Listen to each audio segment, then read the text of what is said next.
The trend is your friend. It is the first and most important lesson in speculation. Fortunes are built by identifying a prevailing market force and riding it with discipline and courage. But this friendship is a fickle one. Every bull market, every soaring stock, eventually comes to an end. The real test of a trader, the one that separates fleeting success from a legendary career, is the ability to recognize when the friendship is over, to see the end of the trend before it ends you. Selling a winning position is the hardest decision in the market. It is a battle against greed, hope, and the fear of missing out. Sell too early and you are tormented by the profits you left behind. Sell too late, and you watch a masterpiece of a trade devolve into a portrait of regret, giving back weeks, months, or even years of hard-won gains. The greatest market operators in history were not defined by their ability to buy, but by their wisdom in knowing when to sell. They were masters of the exit. They did not rely on a single tool or a magic formula.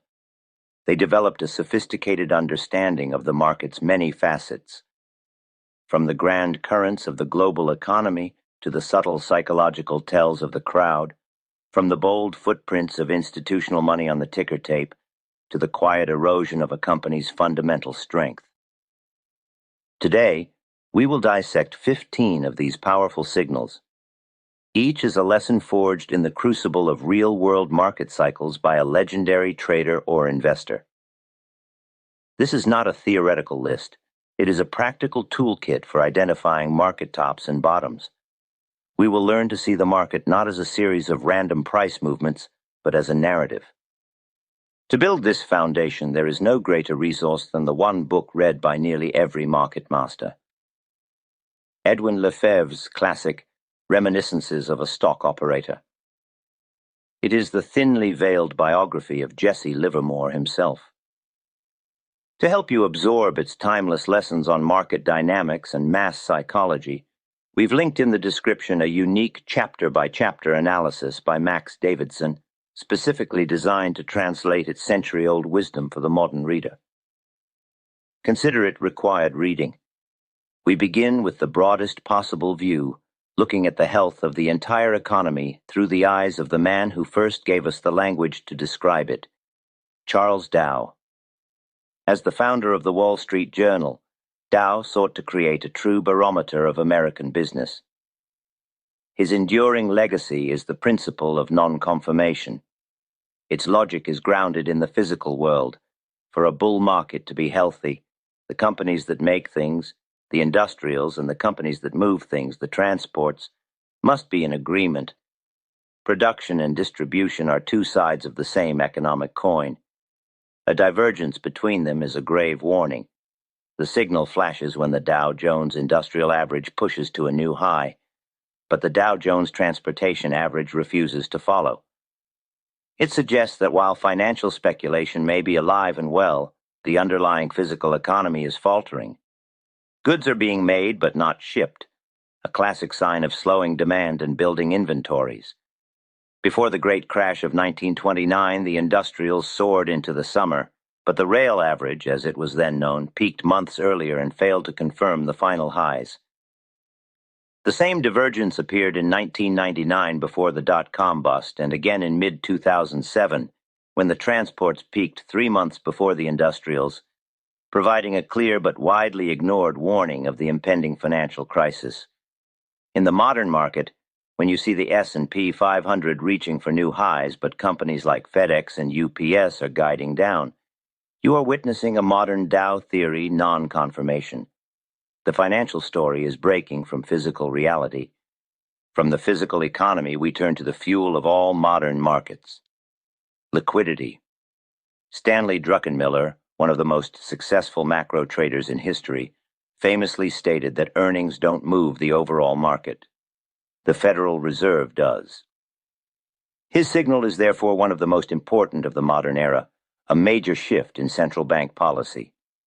Bull markets, he argues, are not born from good fundamentals alone. They are inflated by periods of easy money, low interest rates, and quantitative easing. This liquidity acts as a powerful tailwind, lifting all asset prices. The trend is your friend, but the central bank is the trend's life support. The unmistakable signal that the end is near comes when the central bank, typically to fight inflation, takes the punch bowl away.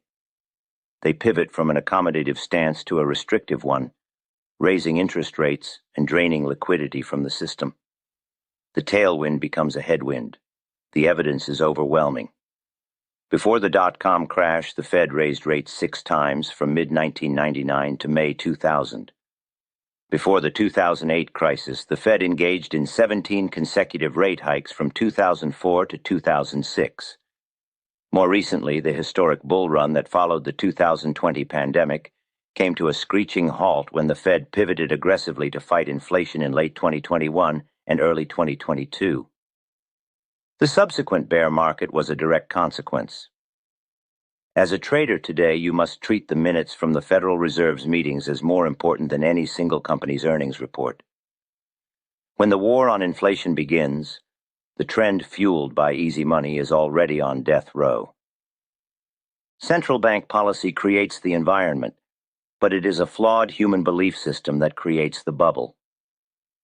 This brings us to the philosopher king of macro trading, George Soros, and his theory of reflexivity. Soros argued that markets do not simply reflect reality, they create it. A prevailing bias, for example, housing prices never fall, leads to actions that reinforce that bias, creating a powerful feedback loop. The signal that the trend is over is the unraveling of this reflexive loop. This happens when an external shock or the sheer weight of the trend's absurdity forces participants to confront the flaw in their original premise. The moment the belief shatters, the reflexive loop violently reverses, and the self-reinforcing rise becomes a self-reinforcing collapse. The 2008 housing crisis was a textbook example. The belief in ever-rising home prices fueled lax lending, which pushed prices higher, validating the belief. The loop broke when subprime defaults began to tick up, an external shock that revealed the premise was false. The loop reversed with catastrophic consequences. In the modern market, these loops can be seen in thematic bubbles from cannabis stocks to innovation funds. To use this signal, you must identify the core belief driving the trend and ask yourself, what fact could shatter it? The end of the trend is the moment a beautiful story collides with an ugly reality. When these grand cycles and reflexive bubbles approach their zenith, they invariably attract the last, most vulnerable cohort of buyers, the general public. This brings us to a timeless sentiment signal from the legendary speculator Bernard Baruch. His is the shoeshine boy indicator. Baruch famously sold out of the market before the 1929 crash. The catalyst was a conversation with a shoeshine boy who began offering him unsolicited stock tips. The signal is this. When speculative advice becomes pervasive, offered by people with no financial expertise, it signifies that the market has reached a state of maximum public participation. The pool of new buyers is empty. The smart money that bought early is now quietly distributing its shares to this euphoric public at inflated prices. The 1999 dot-com mania saw this pattern repeat, with stories of taxi drivers and receptionists quitting their jobs to day trade. The 2021 meme stock and crypto frenzy was its modern incarnation, where social media forums and family gatherings were filled with talk of guaranteed profits. When your Uber driver starts pitching you on a new cryptocurrency, you are hearing the echo of Baruch's shoeshine boy. The investment has become a cultural phenomenon, and that is often the final stage before the collapse. Building a trading career is about instilling the right habits from day one. As the philosopher Aristotle taught, we are what we repeatedly do. Excellence, then, is not an act, but a habit. The habit of observing the market dispassionately, of recognizing these signals without emotional attachment, is the key to longevity. Subscribe to this channel and return often to reinforce these principles. Let this be the place you come to forge the habits that will define your future. The polar opposite of this euphoria is the signal for the end of a downtrend, a principle mastered by the legendary contrarian investor Sir John Templeton. He built a career on the idea that the time of maximum pessimism is the best time to buy. His signal for a bear market bottom is precisely that, the point of maximum pessimism. This is not just a down market. It is a moment of total capitulation and hopelessness. News is relentlessly negative, forecasts are dire, and investors are selling out of pure fear. Templeton's most famous trade occurred in 1939 at the outbreak of World War II. As the world braced for conflict, he borrowed money and bought every stock on the New York Stock Exchange trading for under $1. He was buying at the moment of ultimate despair. We saw this again in the dark days of late 2008 after the collapse of Lehman Brothers. The financial system seemed to be on the brink of apocalypse. That panic was the point of maximum pessimism, and it marked the generational bottom of the market. Today, when magazine covers are proclaiming the death of an asset class, and you feel a genuine fear at the thought of buying, that is the moment to remember Templeton. The trend ends when the last bull gives up. This contrarian spirit is shared by Warren Buffett, who famously advised us to be fearful when others are greedy and greedy when others are fearful. A key signal for Buffett that a bull market is in a dangerous terminal phase is when the circle of competence is ignored by the masses. Buffett's philosophy is to invest only in businesses he can thoroughly understand. A market top is characterized by the exact opposite behavior. It is a period of rampant speculation where a huge number of people begin to invest in things they do not understand in the slightest. They are not buying a business. They are buying a ticker symbol that is going up. This abandonment of intellectual rigor in favor of chasing momentum is a clear sign of a speculative bubble. The dot-com era was a prime example, where people invested billions into companies with no profits and no viable business models, simply because they had .com in their name. The 2021 mania around SPACs, special purpose acquisition companies, was another, where investors poured money into blank check companies with no underlying business, simply trusting that a deal would be made. When you see a widespread suspension of critical thinking and due diligence, you are seeing a market top in formation. The trend is no longer supported by fundamentals, but by the greater fool theory. We now transition from the psychology of the market to the hard evidence of the price tape, beginning with the oldest form of technical analysis, through the eyes of its forefather, Munehisa Homa. A Japanese rice trader in the 18th century, Homa developed what we now know as candlestick charting. He understood that the price action within a single period contained a story of the battle between buyers and sellers. For Homa, the signal that a powerful uptrend was exhausting itself was the emergence of a major candlestick reversal pattern. After a long series of strong bullish white candles, the appearance of patterns like an evening star, a hanging man, or a bearish engulfing pattern was a clear warning. These formations signaled that the buyers, who had been in firm control, were now losing ground to the sellers. For instance, an evening star pattern at the top of a trend, a large white candle followed by a small-bodied candle that gaps up, followed by a large red candle that closes deep into the body of the first candle, is a potent visual representation of a power shift. It's a signal that the final burst of optimism has been met with decisive selling pressure. While a single pattern is not definitive, its appearance after a prolonged advance, especially on high volume, was for Homa a command to become intensely cautious. Today, traders around the world still rely on these same patterns, proving that market psychology, as depicted in price, has changed very little in 300 years. While Homa read the psychology in a single candle, Richard Wyckoff read the grand campaign of institutional money over months. A giant of early 20th century technical analysis, Wyckoff saw the market as a battle between the public and the composite man, a proxy for the smart, informed institutional players. His signal for a market top is not an event but a process, a phase of institutional distribution. After accumulating stock at low prices, the composite man begins to systematically sell his holdings to the public at the top.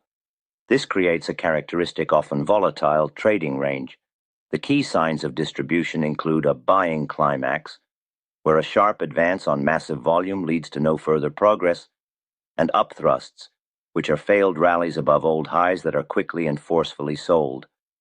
The market churns with high volume but no upward progress. It is the footprint of large-scale selling being disguised. The S&P 500 top in 2000 was a textbook Wyckoff distribution.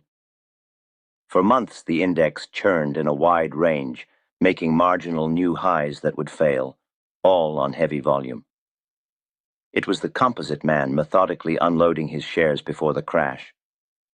When a market leader stops advancing and begins to thrash about wildly in a wide range, you are likely witnessing distribution. The trend is over. The smart money is selling. Within a distribution phase, there are often specific days that scream reversal. This was the focus of William J. O'Neill, founder of Investors Business Daily. O'Neill was a master at identifying superstar growth stocks, but he was ruthless about selling them when they showed signs of topping. His most urgent signal is climax top action. This is a day or series of days of extreme, exhaustive behavior. It can be the day with the largest price spread of the entire uptrend, often a wide-ranging reversal where the stock closes near its lows on record volume. It could be an exhaustion gap, a large gap up at the open that is quickly sold into, signaling that the last of the amateurs have stampeded in. Or it might simply be the busiest trading day in the stock's history with no net gain in price. Qualcomm, a leader of the dot-com bubble, provides a stark example. In its final parabolic ascent in late 1999, its daily price swings became enormous on unprecedented volume, a classic climax run. This is not healthy action. It is the final chaotic transfer of shares from institutions to the public. In today's market, when your winning stock suddenly has a day of record volume and a massive, ugly price range, it is not a buy the dip opportunity. It is a potential five-alarm fire, a signal that the trend's character has changed for the worse. While O'Neill looked for signs of chaos, Nicholas Darvas, the ballroom dancer who became a multimillionaire trader, looked for breaks in order. His method was the box theory, and his signal was elegantly simple: the price breaks below the box. Darvas observed that leading stocks move up in a staircase fashion. They would have a strong advance, then pause to consolidate in a narrow price range, a box, before breaking out to start the next descent. He would buy these breakouts and, crucially, place his sell stop just below the floor of the most recent box. The trend for him was this orderly progression of boxes. The signal that the trend was over was therefore mechanical and emotionless. The stock would fail to break out to a new high and would instead fall, decisively breaking the support level, or the floor, of its current box. This was his non-negotiable rule to sell. He detailed his trades in stocks like Texas Instruments during the bull market of the late 1950s, trailing his stop-loss higher as each new box was formed. The final sell signal came when the stock finally broke that floor, getting him out with his profits intact before the major decline.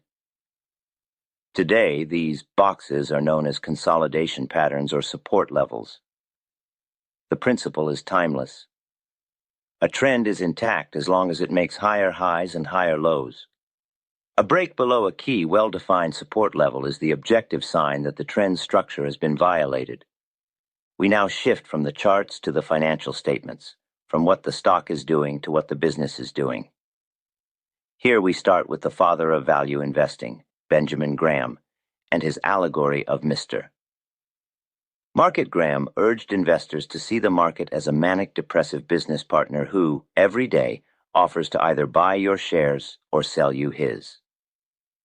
The signal that an uptrend in a stock has reached its end is when you receive a euphoric offer from Mr. Market. This is when your partner, in a fit of wild optimism, offers to buy your shares from you at a price that is dramatically higher than your own conservative calculation of the business's intrinsic worth. It is a price untethered from reality. A disciplined investor accepts this offer with gratitude. The Nifty 50 stocks of the early 1970s are a classic example. Companies like Polaroid and Xerox were considered so great that no price was too high. Mr. Market was offering to buy them at P/E ratios of 50, 60, or more. This was a euphoric offer. The subsequent 1973 to 1974 bear market saw these same stocks fall by 60 to 80%, selling to an euphoric mister. Market is the essence of value investing. You must first know what your business is worth and then have the discipline to sell when the market offers you a price that reflects fantasy, not finance. While Graham focused on the price relative to value, his most famous student, Philip Fisher, focused on the quality of the business itself. A pioneer of growth investing, Fisher sought innovative companies with sustainable competitive advantages. He famously advocated for almost never selling a truly great company.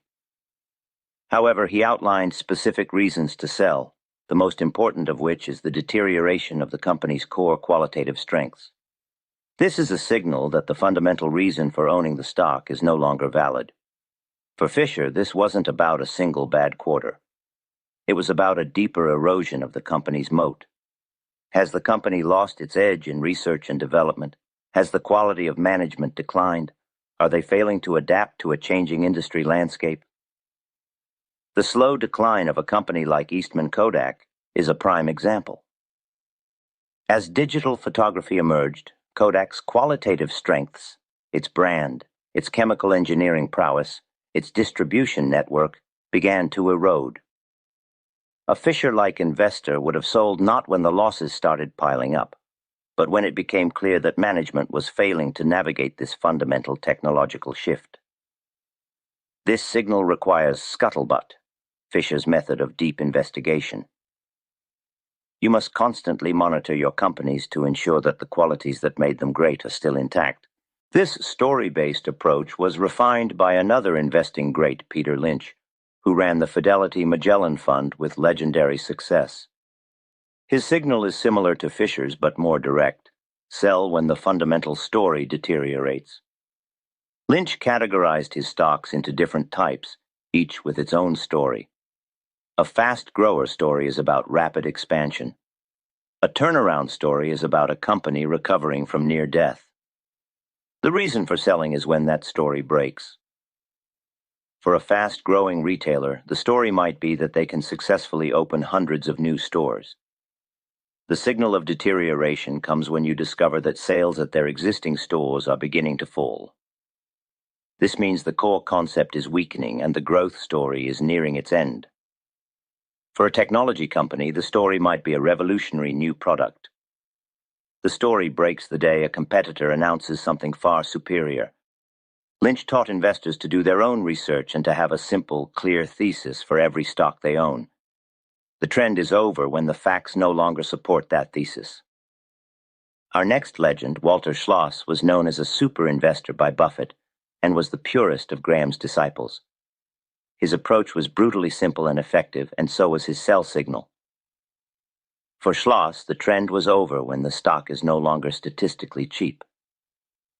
He was a deep value investor, a bargain hunter who bought companies trading at significant discounts to their tangible assets, often their net working capital or book value. He bought assets, not earnings stories. The reason to sell, therefore, was equally simple. Once the stock price had appreciated to a point where it reflected or exceeded the value of those tangible assets, the bargain was gone. The reason for owning the stock had vanished. He wasn't trying to predict the future or gauge market sentiment. He simply sold his cheap stocks when they became fair-priced or expensive, and moved on to the next bargain. In a raging bull market, this discipline would cause him to sell far earlier than momentum traders, but it also protected him from the devastating crashes that followed. His signal is a powerful reminder that if your reason for buying a stock is its cheapness, your only reason for selling should be its price. Finally, we turn to Warren Buffett's indispensable partner, Charlie Munger, for a signal that is less about numbers and more about human folly and deception. Munger's entire philosophy is about avoiding stupidity and recognizing patterns of disaster. A powerful signal that a market trend is built on a rotten foundation is the widespread use of deceptive but legal accounting. When a bull market has gone on for a long time, corporate earnings expectations become very high. To meet these expectations, a growing number of companies begin to use accounting gimmicks to make their results look better than they are. This can include capitalizing ordinary expenses, using aggressive revenue recognition policies, or trumpeting pro forma earnings that exclude all the bad stuff. While often legal, these practices are a clear sign that real underlying business growth is slowing or reversing. The company is trying to maintain the illusion of health. The dot-com bubble was rife with this, as was the era leading up to the 2008 crisis with off-balance sheet entities.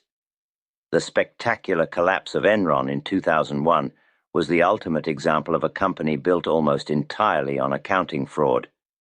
For Munger, when you start to see a proliferation of financial engineering and confusing, non-standard accounting metrics, you are in a danger zone. It is a sign that the quality of reported earnings is low, and the market is rewarding illusion over reality. That illusion can only last for so long.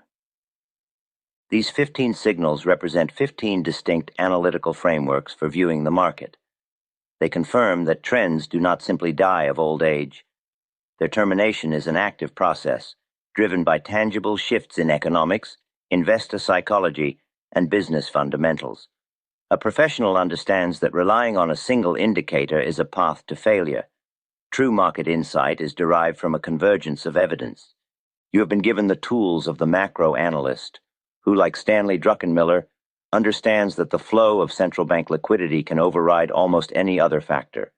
You have been given the lens of the behavioral psychologist who measures the pulse of the crowd through the observations of Bernard Baruch and John Templeton, knowing that markets are driven by greed and fear at their extremes.